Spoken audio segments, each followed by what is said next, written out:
reer Yurub tani way kaga daran tahay wax kasta.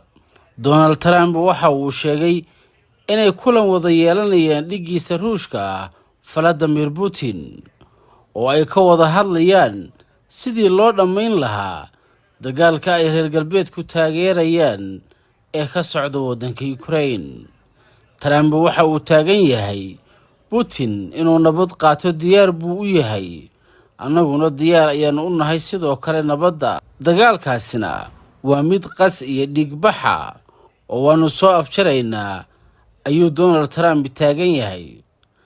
Arrinku ma taagna in dagaalka la dhameeyo, waxaase meesha taalla qaabka loo dhammaynayo dagaalkan daba dheeraaday.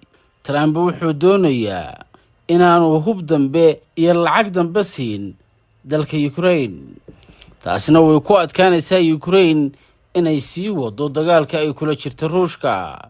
Madaxweyne Donald Trump sidoo kale waxa uu maagan yahay sida Washington Post ay sheegtay in ninka ka taliya Kiev uu ku khasbo inuu nabad qaato. Nabaddu waa in Ruushka loo ogolaado damaciisa ku aadan inuu yeesho gobollada haddaba uu haysto ee bariga Ukraine ku yaala.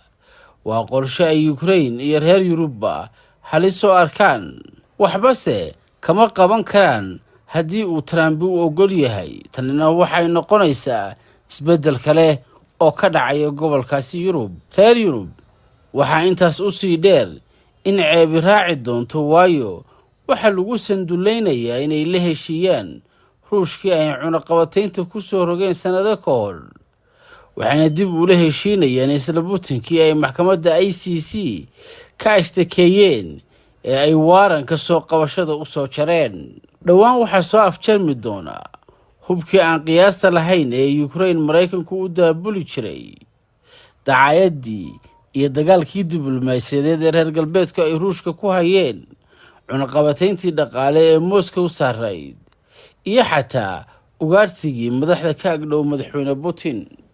Reer Yurub xaajadu iminka waa ay ku xun tahay iyo Ukraine-ba, waxaana ay garan laayihiin tallaabo ay qaadaan. Isbahaysiga NATO cidda ugu weyn ee ugu awoodda badan, lacagta ugu badan iyo qaaraanka ugu badan bixisaana waa Maraykanka. Horeyna quwadaha NATO iyo Donald Trump iskuma fiicnayn xilhayntiisii hore, waxayna muddooyinkii u dambeeyey ka ducaysanayeen in Trump uu xukunka Maraykanka dib ugu soo laabto.